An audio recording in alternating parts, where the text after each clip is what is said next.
بسم الله الرحمن الرحيم الحمد لله رب العالمين والصلاة والسلام على رسول الله صلى الله عليه وسلم أما بعد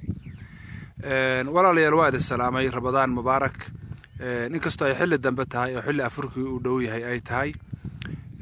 وحان ربعنا هلك عن كذا هذا دور قطب oo ay kow ka tahay cadaaladda Puntland ka jirta heerkee gaarsiisan tahay cadaaladda wasaaradda amniga ka jirta heerkee gaarsiisan tahay waxyaabo aad u fara badan baan jeclaa inaan ka hadlo laakiin alwaqti yudaahimani waqtiga ayaan isaamaxayn horta dhibta u weyn oo meesha ka jirta waxa weeye sideedaba waxa weeye Puntland ma leh waxa weeye haddii la ku rooyahay cadaalad ma leh qofkayga cabanaya oo halka ka hadlaya ama waxa weeye cabashada idin soo gudbinaya ama waxa weeye haddii la ku rooyay shaqaalaha dhiban ka hadlaya ee wasaaradda amniga waagasimihi waaxda shaqada engineer Maxamed Mirafaahiye waxaana aan halkan aan rabaa inaan idinka soo sheego idinka soo gudbiyo wasaaradda amniga waxa ka jira dhibaatooyin aad u badan oo ay kow ka tahay waxyaabaha ka jira oo wasiirka amnigu uu kula kacay shaqaalaha waxa kamid ah wasaaraddu waxay leedahay focal point aad u badan qofka waxa weeye mushaharkiisa isagoo $500 ama $400 ama $300 uu yahay qofba mushaharkiisu waa in baa loo oranayaa waxa weeye $300 mushaharkaagi marka ay kuugu soo dhacdo nambarkaaga $150 wasiirka dib ugu celi $150 na qaado wallahi alcadiim waa soomanahay wallahi alcadiim warka aan idin sheegayo magaca ilaahay baan ku dhaartay waa run focal point wasaaraddu leedahay wasaaraddu agaasimo waxay leedahay isu duwayaal bay leedahay wasaaraddu waxa ay leedahay haddii la bakuur madax qaybeediyo waxay leedahay shaqaale hoose waxay leedahay karaanayaal waxay leedahay xisaabiye dulmiyada aan la aqbali karin oo waxa weeye unacceptable ka waxyaabaha maskaxda bini'aadanku diidayso waxa kamid ah waxa uu wasiirku ku kacayo slavery-ga oo doonsiga wasiir Cabdisamed Maxamed Gallan wuxuu wasaaradda amniga u yimi inuu lacag ka tabcado inuu hanti ka tabcado buu yimi inuu dhaqaale ka suubiyo buu yimi $200,000 oo wasaaraddu leedahay buu Nairobi u qaaday dhawaan oo ku darsaday shirkado Nairobi ah oo sheerar ah waxa curaartii wasaaradda amniga lacagteeda lama arko waxa weeye adeegyadii shaqaaluhu ay lahaayeen iska badaa warkooda mushaharaadkii iyaga waxa weeye waa baxaniban yihiin ba shaqaaluhu waxa ay maraysaa wasaaradda amniga Puntland heer la yiraahdo qofka qaata 10 milyan ama 8 milyan oo shilin Soomaali ah in la yiraahdo marka ay mobilkaaga kuugu soo dhacdo lacagtaasi waxa aad soo celisaa badh ama 3 meelood oo 2 meelood soo celi bal eeg macnaha ilaahay waa cadil cadaaladu jeceliya ilaahay waa qurux badan waxyaabaha quruxda badan oo dhan buu jeceliya ilaahay waxa weeye subhanahu wa ta'ala waxa weeye in allaha jamaal yuhibbu al-jamal qofku waxa weeye wixii ilaahay subhanahu wa ta'ala ku og yahay oo run ah inuu sheego weeye wallahi al-cadiim waa soomanahay magaca ilaahay baan ku dhaartay magaca ilaahay qofkaan aaminin iimaan male wax ka weyn magaca ilaahay ma jiraan wallahi billahi wasaaradda amniga waxyaabaha ka jira waxa weeye waa waxyaabo unbelief maskaxda bini'aadanka aan gali karin qof mushaharkiisii iyo xaqiisii in la leeyahay marka lacagtu ay ku soo dhacdo badh u soo celi wasiirka waa shaqo tag waa wasiirkii dhammaa oo la rabay amniga Puntland inuu wax ka qabto waa wasiirkii dhammaa oo la rabay haddii la ku roon yahay in waxa weeye dadkiisa u shaqeeyo khidmatun li ahli khidmatun li shacbi Puntland li masaalih Puntland baale maxaa muqaabila oo aniga soo galayo faa'iido oo meesha iga soo galaya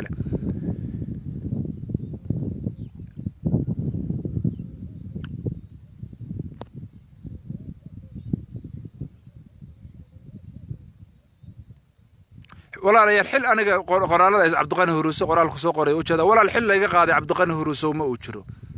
لعقتيدي أم بابنجي كحنبن وحي أديجها أن لهانا ولا قاضنيا أرنتانا وحفظ ذي حسن شراب قال بأفوذ ذي عبد السمد محمد قلن وحفظ ذي واحدة ميزانية وسارد مالية أيا أفوذ ذي وسارد الشقة ذي شقالها دت شوقة بأفوذ ذي الساقة حوي عبد السمد محمد قال نيك الله يرادو يحسن شراب قال وبارتنر وبسنس بارتنر قناع سبي شركوين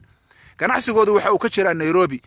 moolal Nairobi ku yaal bay maal gashtaan shirkado Nairobi ku yaal Kenya ku yaal bay shar gashtaan dhaqaalihii Puntland sidoo ognahay waxa weeye amniga waxa dawladda Puntland ay ugu tala gashay miisaaniyad gaaraysa 40% 40% baa loogu tala galay qof walba dib u baaro oo soo raadiya waxaan idin leeyahay 40% baa dalka wasaaradda amniga dadka ka shaqeynaya 54 qof weeye 26 qof buu saaray 6 qof buu saaray markay diideen qoorqabadkii iyo in lacagtoodii qaybtood waxa ay diideen lacagahoodii xitaa in dib ay ugu celiyaan bay diideen qaybtood si qabiila buu bartilmaameedsaday qaybtood waxa weeye hadalku si shakhsiya buu bartilmaameedsaday qaybtood ma kama sheekayn karo ana kama sheekayn karo waxa wasaaradda amniga ka jira waxa aan hadal ku soo koobi karo wax qoraal lagu soo koobi karo midna maaha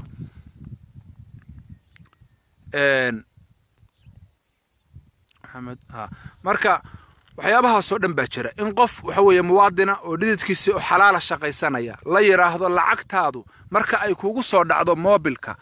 3 meelood oo meel ii soo celi wasiirka u soo celi 2 meeloodna qaado waa ninka loo naxariistay weey waa ninka cabsada maxaad galan u naxariisto ninka kale waa inuu badh soo celiya badhna qaata tusaalahan $300 baa wasaaradda amniga Puntland ka qaadata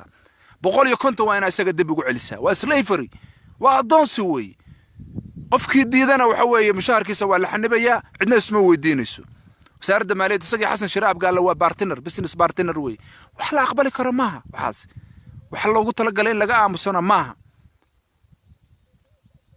xalay meel heblaaya daadad qaadeen meel heblaaya sidana meel heblaaya xanku waxaas waa masaa'ibka wasaaradaha ka jira weey madaxweynaha Puntland waxaan ka codsanayaa madaxweynaha horta fiidiyogan walaalayaal share gareeya dadka la wadaaga cidna inagu cirdigeeda iyo sharafteeda iyo waxa weeye karaamadeeda ku xad gudbi mayno qofna inagu waxa weeye shakhsiyadiisa iyo naftiisa waxa weeye ku xad gudbi mayno ay ka sheegi mayno laakiin wixii jira baynu sheegaynaa oo Allah subhanahu wa ta'ala uu raali ka yahay wixii Ilaahay subhanahu wa ta'ala uu raali ka yahay baynu sheegaynaa oo run ah oo jira oo sidq lisaan ah baynu sheegaynaa share gareeya fiidiyo kan dadka la wadaaga wax badan aan waxba ogeyn baa jira saaxiibada qayb waxay leeyihiin gal dacwad furo xagee dacwad laga furtaa dacwadu ma qabanaysa yaa ku golo keenaya waxa way waa diideen waxa way wasaaradda hanta waxa way waaxda hanta dhowrka hay'adda hanta dhowrka warqadihii baa yaala madaxweynaha waxa way warqadaha xitaa loo diray gudoomiyaanu dooranay 26 iyaga qof shir saxaafadeed baanu qabanaynaa baanu insha Allah ta'ala lockdown-kan iyo waxa way waxyaabaha nagu soo aaday haddii alla ba ku roon yahay waxa jirta waxaan la yiraahdo gudoomiyaanu damacnay oo aan magacawnay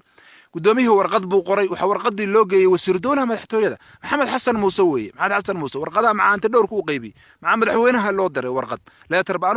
warqad gaar ah baan madaxweynaha Puntland Saciid Cabdullaahi Dan u qoray warqad gaar ah baan u qoray oo u diray warqad gaar ah baa wasiir dowlaha madaxtooyada loo dhiibay maxamed xasan muuse u dhiibay hanti dhowrka warqadaan u geynay waxa wada waa wasaaradda shaqada iyo shaqaalaha 1 waaxda miisaaniyadda 2 wasiirka maaliyadda xasan shiraab gaal iyo ninka la yiraahdo Cabdisamad Maxamed Kallan oo isagu bareeray waa bareeray isagu waa bareeray kaligeena dhibana mihi 25 qof baa dhibana ah 25 qof anigu aan 26 ku ahay baa dhibanayaal ah aniga xitaa telefoon gaar ah baa la soo diray wasiirka amnigu dad buu fariimay soo faray waxa uu leeyahay maxamed waxaad cabashadaada gaar ah u tabanaysid waxa weeye waa lagu xalinayaa iska aamus aniga macna ii sameyn mayso in aniga gaar wax la siiyo rag saaxiibada xaqoodiina waxa weeye la iska cuno rag baa Hindiya jooga oo waxa weeye wadnahoodii qalan yahay rag baa Itoobiya jooga oo isbitaal ku jira reer mudug baa kamida reer Sanaag baa kamida reer Buhood la kamida reer Laascaana kamida reer Boosaasood baa kamida reer Qardhood baa kamida dad badan baa kamida Cabdisamad waxa uu leeyahay anagu ka bariyemayno waxa uu leeyahay anagu ma rabno wixii aanu xaq u lahayn oo Puntland anagu lahayn dhididkayga xalaasha ah oo noo soo baxay baan rabnaa maxaa lacagtayadu ku xaniban tahay iyadoo aan la ruqsayn maxaa lacagtayadu ku xaniban tahay maxaa adeegayagii wasiirku u qaatay oo uga dhisanaya waxa weeye daaro iyo hantiyo iyo sheerar uga darsanaya madaxweynaha Puntland anagu sidaan ku aqaano waa macalinkaygii waa nin aad u wanaagsan waa nin cisi iyo sharaf leh Saciid Cabdullaahi Dani nin dawladnimada tan iyo nidaamkan dawladaha iyo lacagaha kan nin dhididkiisa xalaal shaqaysta buu Saciidaha macalinkaygii buu ahaa nin businessman ah weeye waaga horena waxa weeye hadii la ku reeyay nin aqoon leh oo dalka joogay buu ahaa waa dad ku hoos shaqaysanaya anigu actaqidsan aaminsanahay waayo madaxweynaha hadii arrinta tan og yahay anaga ruqsadayadu soo saar la cunra nimanka waa ka agaasimo waxdada waa bedelay kuwaas aan ku bedelay boo oran laha laakiin anaga madaxweynaha bedelay ma jirto warqadaha iyagii bedelka lama hayo 6 bilood baa lacagtayadii ku laalan tahay meesha la yiraahdo bangi ee wasaaradda maaliyadda iyo bangiyada ay ku laalan tahay waaxda miisaaniyadda arrimaha ka shaqeysay Cabdisamad Maxamed Kallan baa arrinta ka shaqeeyay horta bal fiidiyoga share gareeyo ummadda Soomaaliyeed la wadaaga fiidiyogan walaalayaal share gareeyo ummadda Soomaaliyeed la wadaaga mushkilad ma leh la wadaaga ummadda Soomaaliyeed alxamdulillah rabbil caalamiin ma sha Allah alxamdulillah ala ni'mat al-islam wal iiman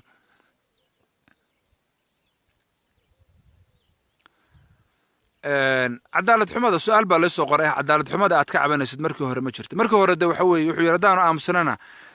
ariga sida laga wuxuu yiraahdaanu hadalana waa afsalax ku dhakadaanu aamusnana ariga sida laga deyn maayo laakiin hadda oodihii bay soo jabsatay cabsaad maxaad galan wuxuu wax la aqbali kara ma cabsaad maxaad galan wuxuu wax la aqbali kara ma madaxweynaha Puntland waxaanu leenahay arrintaas madaxweyne ka soo jawaab waxa weeye hadda laba ku reey wasiirka waliba waxa weeye maxkamad in lagu saaro buu mudahay buu istaahilaa محكمة إن لقوا وحوي لجيبوا استاهلا وزير عبد السلام محمد قلن نكلا يرادو قلن وشغالها دولة وحاكو سمينية وسمعدي دلك حمينية وسمعدي وحوي دتك حمينية ودقاله لوجو تلقى لي بنتلان إن وح لوجو قبته إن أمانك وح لوجو قبته إن وح بدن دتك وح لوجو ترى إن هدي على بكورة هي وحاسود أن دقالها دول بالوجو شبانية وحلقينا يا نيروبي بلقي سنية حسن شراء بقال يا عبد السلام محمد قلن وبسنس بارتنر كلمة دقيقة قرة وصو منها والرباضان إنها في مايو wax badan baan anigu waxa weeye wasaaradda amniga aan joogay wasaaradda amniga anigu wax badan baan joogay oo soo taagnaa waxaan ka mid ahaa dadkii u horeeyay wasaaradda amniga Puntland iyadoo wasaaraddu ay ku shaqeyso warsubxeedka iyo wargalbeedka warqadaha laga qaado xabsiyada gawaari la saaro oo gobolada waxa weeye la yiraahdo gaariga warqada qaad taxi hebel warqada qaad oo garowgay ninkii u horeeyay markii uu wasaaradda yimi kombiyuutarada UNDP ka dalbay baan ahaa wallahi alcadiim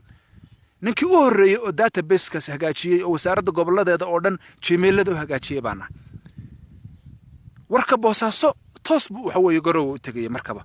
awal waxa weeye 10 casho waxa laga yaabaa gaari inta loo sii dhabo taxi inuu jidka kala xumaado database-ka u horeeyay Puntland oo la sameeyo oo ciidamada ah ninkii sameeyay baana agaasimihii xilliga joogay Yaasiin ninkii la oran jiray baa intuu qaaday waxa weeye Xasan Sheekh Maxamuud iyo Xamar iyo dhulkaas la aaday Xasan Sheekhna waxba kama faa'iidin database-kii lacag yar buu system garanaysa Yaasiin ninkii la oran jiray wax badan baan ugu wasaaraddan u soo dhabar adayga wax badan mashruuc trust between police and citizen baan ka shaqeeyay مشروع تراس بتوين إسامينات شعب كي عيدا كلا قد حدل يبان كشقي crime prevention بان كشقي مشاريع عضو بدن باندل كي وخدمي أنا لا أريد منكم جزاء ولا شكورا أنا أبال حوي أبال مرن يما هدنق مدنا إذا كم ربو ويوحي عن دل كي وقبته وحوي ولا شكر على الواجب ووح أنا وحوي أنا صابرتي وحي أقونتي إذا إن دل كي وقف إيديو الحمد لله رب العالمين وأكو قناع سنة وأنا كفر سنة وحدة بعتها أنا معه لكن وحوي إن dadkii dalkan u soo halgamay dadkii dalkan waxa weeye u soo qaday u soo habeen qaday dalkii dalkan waxa weeye u dhaawacmay dadkii waxa weeye in waxa weeye la dulmiyo oo xaqoodii la qaato oo hadii la ku raaya cadaalad darro ay meesha ka timaado oo waxaas uu ku kacayo wasiirka amniga ninka la yiraahdo Cabdisaad Maxaad Gallan oo uu la og yahay ninka la yiraahdo Xasan Shiraab Gaal oo ay business partner yihiin wallahi inaana been sheegayna lacagtii wasaaradda amniga waa la qaadaa Nairobi baa lagu shubaa madaxweynaha Puntland waxa waxba kama oga وأنا شرف له وأنا كرامة له وأنا قيمة له إسقى كسر جوابية مدحوينه أرمها مدحوينه إسقى أرمها كسر جوابية هيرك عدالة بوتلان جارسي سنتها يقف كسر حقوقه عندنا لو شيء ما يقف كسر ووقي يقف حقوقه ووقي رقاله ضلك أبو قرية عبد السلام محمد قلن ودبده قرية أذاقي وسارد أمني أبو قاضنيا والله بانو احتاسقي وسيرك حقوقنا ذو حيسكوا الله يناديك فير بحث وسارد كدعي دقال بكدعي وحل سكولاي أذاقي بالسكولاي وحوي وحضون وصمينيا من اللي شيء بيردو وتا وحوي قبيل كيساب وتا وانت استردو ضايتاي وحلو ما شيء كرو لا مسح كرو ضمير ملء بني آدم نمام ملء ضد نمام ملء دمقن مايو إلى كعبسن مايو حشون مايو عبد السلام محمد قال سبحان الله وبحمده سبحان الله العظيم وحين أرقنا معها وحلا أقبل كرمها وحكن عبد السلام محمد قال إنه سمينيا قف أنا الرخصين وأن ورقديس الرخصة اللهين إن لا يرى هذا العقد هذه بنقي يكون حني بنتاي ما حني بكرو بالدستور كبنتلان دبوا بارا دستور كبنتلان دبوا بارا إلهي بان إذا كل داريه مشهر وسير حني بكرو أقاسم واحد مشهر كيس أقاسم واحدنا مدحوينا مقعابة وركتدد وحر وحوي لمبر 99 وي شون 2014 بيصوب بحضي وان هايستا أقاسمه واحدة شقادة كقرن ميل والبوي تالا وكلا هذا اللي تلفونك صحته وحرنايا وعيتمايا تلفونكم ما تكون مشغولنايا تدك وحو هايستابا وحان تدك وحوي وحبا كلا قرنين بو هايستا تدكو إنay ka cilmi badan yihiin ka aqoon badan yihiin ka wadaniyad badan anaga jecel Puntland wanaageeda iyo horumarkeeda Puntland ana u khidmay jiray waa dalkayga waa jecelahay soomaaliya oo dhan baan jecelahay dowladda soomaaliya jecelahay puntland baan jecelahay ummadda soomaaliya shacabka soomaaliyeed oo dhan baan jecelahay waa dalkayga alxamdulilah rabbil caalamiin anaa soomaali waa aftakhir waa ku faanaya soomaalinimada laakiin maaha ummadda in la nacsiiyo dalka iyo dadka maaha ummadda xaqooda in la qaato maaha walaalayaal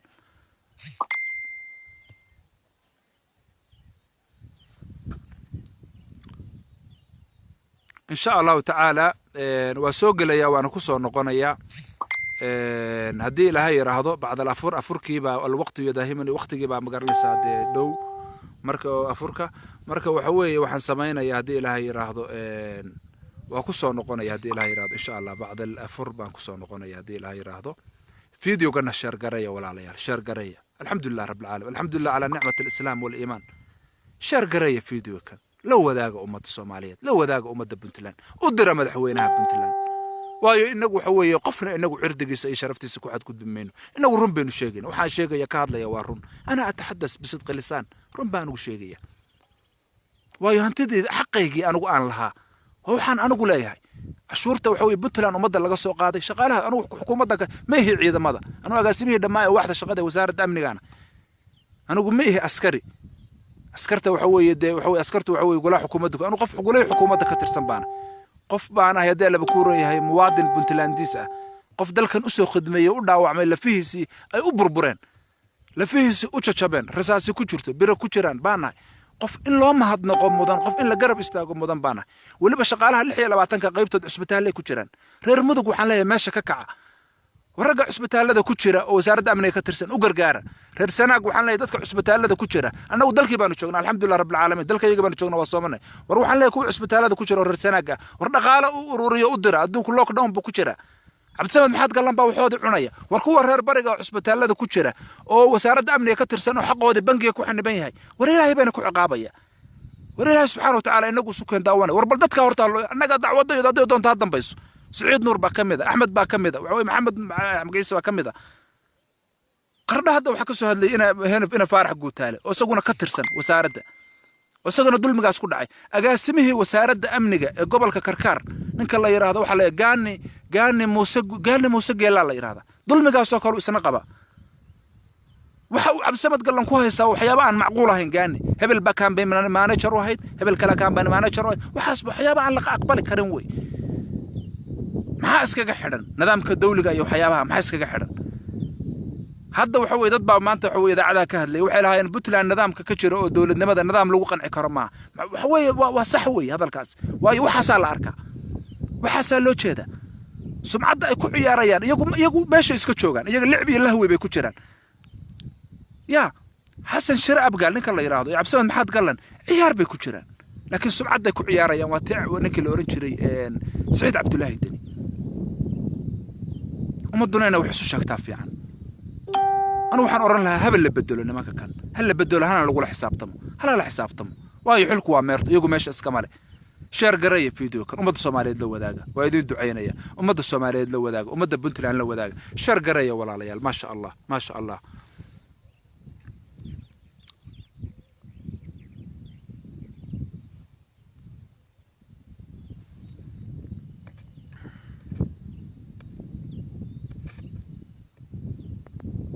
شهر قرية ومد الصومالية فيديو قالنا وذاك لو وذاك ولا ليال waxa marka wasaaradda ka soconaya wax la aqbali karo maaha عبد السمد أرنكاس ولا قال هذلي كان عصتا الله دري سياسيين بالله دري حلبانا الله دري وحوي وسير الله مذا حتى الله هذلي وهبلي الله قرنا والله العظيم وكذا وحاس أردن وحوي سقوا وحوي وحيكتها إن بنتلان سمعة باب إنه دقالها أمضى أوقاته إنه شغالها مساكين بنتلان أظلميه كنتني أفر شغالة أبا وسارة أمن وجبي جود بلده كنتني أفر تلحي لبعتين هدو إريو ميزانية وسارة أمن جانا بقول كيف أفرت دقالها دلك وياي حاجات اللي جينا يا دقاله يا قادنا يا العقل بينه لنا يا قادنا يا حاجات اللي جينا يا ما مولش بقى اللي جينا يا بهالكيلو نيروبي وبسنس بارتنر كلوها لا حول ولا قوة إلا بالله العلي العظيم لا حول ولا قوة إلا بالله العلي العظيم شهر قرية فيديو كان شهر قرية أمد الصوماليين لو ذاك ولا ليال شهر قرية وكسر نقنيا إن شاء الله تعالى marka aan soo tukado salaada maghrib insha Allah ta'ala waa ku soo noqonaya shargaray umadan la wadaaga waana idin salaamaya insha Allah afur wanaagsan baan idin leeyahay meel kasta aad joogtaan malaa'igay idin salaanto cisi iyo sharaf ku waara dhamaantiin umada Soomaaliyeed iyo umada reer Puntland meel kasta aad joogtaan wassalaamu calaykum wa rahmatullahi wa barakaatuh